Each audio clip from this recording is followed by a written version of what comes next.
Ben had been walking other people's dogs for 6 years in a city that barely looked up long enough to notice him.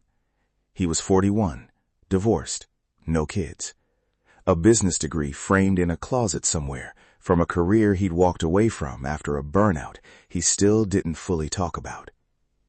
He used to greet every dog like it was the best part of his day. Lately, he just clipped the leash on and checked his phone. Not because he'd stopped loving the work, because 6 years of rain, summer heat, and clients who saw him as invisible help will wear a person down if nothing ever seems to change. He kept walking anyway, told himself it paid the bills. Some mornings, he wondered if it was just because he didn't know how to start over twice. If a story like this is speaking to something in you, hit subscribe right now. Every week, we bring you stories about ordinary people who found their reason again and the moment that changed everything.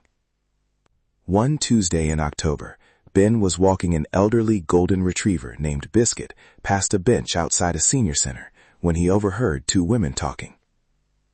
One of them, gray-haired and small, was telling the other, "That dog walker is the only person my husband looks forward to seeing all week.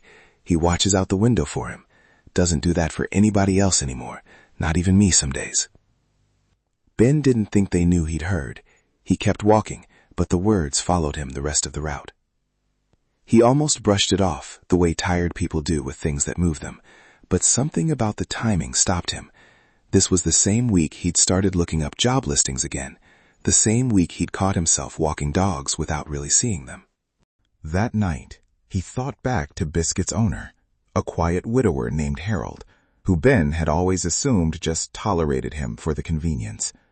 Ben realized he'd never actually asked Harold how he was doing. Not really. He found an old note on his phone, something he'd written the week he quit his corporate job. "I want a job where showing up actually matters to someone." He hadn't thought about that note in years. The next morning, Ben started arriving 5 minutes early to each house, not to walk faster, but to actually sit with the people, not just the dogs, for a moment first. He started remembering things: birthdays, surgery dates, which client was lonely on a given week and just needed someone to ask how they were doing. 2 years later, Harold's daughter reached out to Ben. Her father had passed peacefully, she said, and she wanted Ben to know something.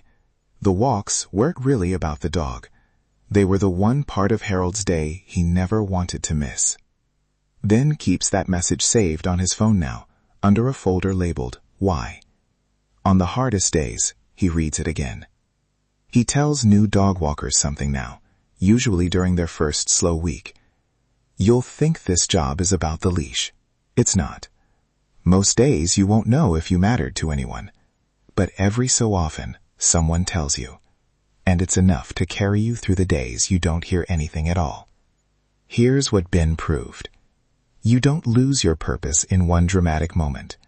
You misplace it quietly, one routine walk at a time, until an overheard conversation you weren't expecting finds you exactly when you needed it. So here's your challenge. Think about someone whose day might be better simply because you showed up. Ask yourself, do they know it? And is there someone who needs to hear that from you today? Don't wait for a sign to tell you it matters. Some jobs never send one. Start today.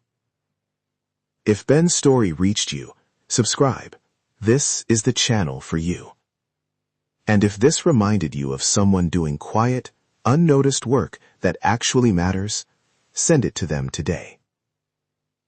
Like this video if you've ever been the invisible person who turned out to matter more than you knew.